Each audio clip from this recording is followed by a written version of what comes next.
Great Lakes fishing presents some interesting challenges. Walleyes roam these large basins, frequently suspended, and you need to present baits in this target zone to be effective. Here are Keith Tobias and Dale Stroshine to show you their open water spinner techniques. Oh, feisty one. Yeah, that's another thing I was commenting on, is they really have attitudes, you know. They really there he is. Oh, yeah, had a nice lot fish. of. Oh boy. Oh, you heard that? They hear that motor in this clear water. They don't like that too much. Yeah, he's really pulling on it. There he is. Oh, nice fish. Yeah, this is a nice wall. Oh, nice wall. Oh boy, a lot bigger than I thought. Yeah, look at how fat he is. Boy, nice job. Good fish. Nice Good job. fish. I'm looking for a hair bigger one, but that certainly is a great start. Yeah. Let's talk real briefly about the open water spinner and what makes it kind of unique. First of all, is we like to use generally a larger size style blade, Colorado, Indiana, whatever the style may be. These chompers like this here. And the other thing that Keith has done that's won him a lot of money is going over to the Mustad triple grip as far as a treble hook.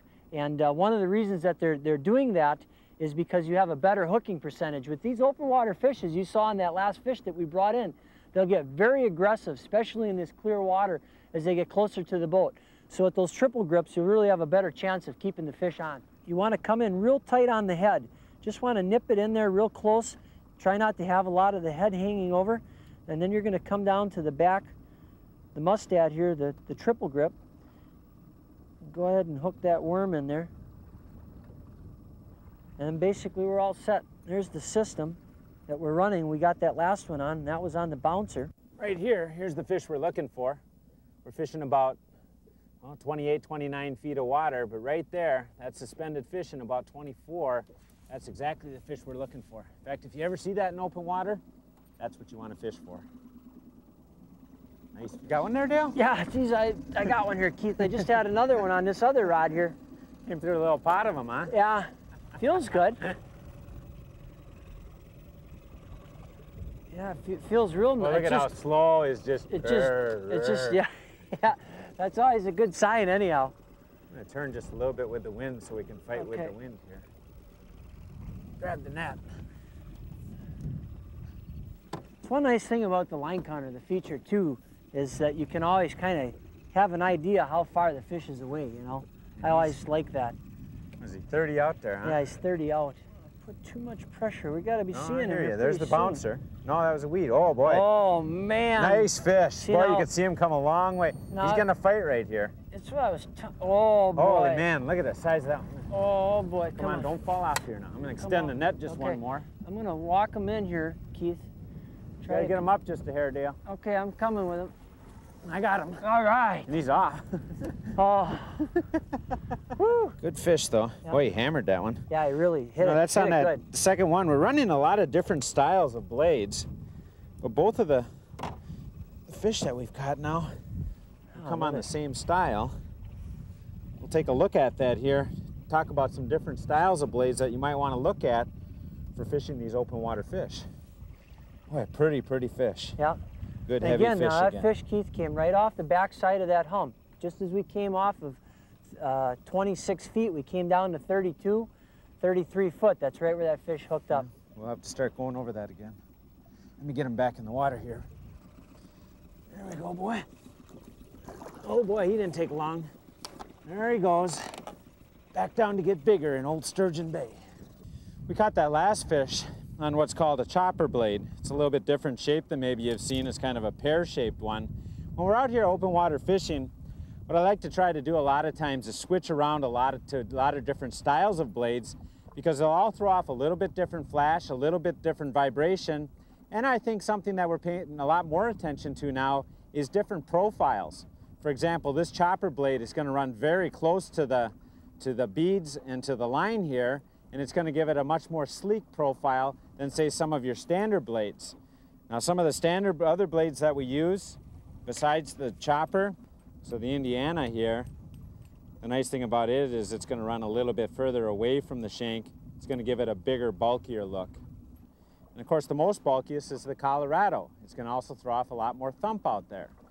So those are some of the more standard ones.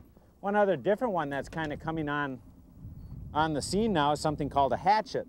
It again has just a different kind of vibration down there. It hangs fairly close to the shank here too, but it throws off a little bit more flash. So what you've got to do is experiment around with those blades. A lot of the good spinners now have what's called a quick change clevis, so you can quickly pop off one blade and pop on another blade. So you can experiment around very quickly to try and find out which blades the walleyes want that day. There's a lot of fish on this backside. I tell you what, we're seeing fish in really two different locations in the water column. We're seeing a lot of fish right tight down to the bottom, and then a few of them are up suspended. So to cover those fish with the spinners, what we're using is a couple of different weighting methods. The one we're running down on the bottom is called a bottom bouncer. We simply got about a 6-foot lead back to our spinner, and then this 2-ounce bottom bouncer we just run down pretty much till we're touching bottom. Now here in Green Bay, they've got zebra mussels, so what I try to do is run that, hit the bottom, let it out a little bit more, hit it again, and then let it run about a foot above the bottom. So it's not really bouncing the bottom, but it's running just above the bottom. On the other system, we're going to use snap weights, and Dale will talk about that. This system has become very popular on the tournament trail and has done very, very well as far as for catching walleyes. The neat thing about going to the snap weight system versus a bottom bouncer is we can alter our lengths of our leaders very easily by using the snap weight. Right now, today, for example, we're seeing those fish down in the mid-20s, and what we're doing is we're letting out a 50-foot leader, we're clipping on the weight with the quick release snap here, and then we're letting out approximately 40 to 50 more feet of line to get down into that zone where those fish are holding at today. What we're trying to do out here is cover some water. In Wisconsin here, it's actually legal for us to each fish 3 lines. So what we're going to do is use these little inline planer boards to not only cover wider water, but because the water's so clear here, it's very possible that the boat is spooking the fish. So we want to also use these boards to spread our lures out to the side. So they really do 2 functions for us: spread out the lines, cover more water, and stop the spooking. Here we go, here we go. You're looking the wrong way, buddy. Oh, you got one too? I got one. Good. Header, huh? double header. Wow. This is this is a good one. sign. Boy, this is a See good how one. big mine is here. Mine ain't half bad. You got him? Yeah, here he comes. Oh, I got him. Yeah, nice fish. Oh, yeah. Now handle yours and I'll quick All get right. this one out of the net. I'm just letting him hang down there. It's a nice fish though. Here, I got this one free. He's a Right, good fish. This is another nice one here, Keith. Just release him right here. There we go. All Got the net free. There he is. I see him down there in that pretty clear water. Oh yeah, he's a good one. I'm gonna wait. Oh, there he is. Good one. Good Dale. All right. Boy, they fight hard here. Yeah, I thought this one would be a lot bigger. It's a nice fish, but I just thought, man, just looking at it, I thought it would be a lot bigger. Yeah. I'll tell you what, But he's a good one. Oh, God. Fun. Great day out here.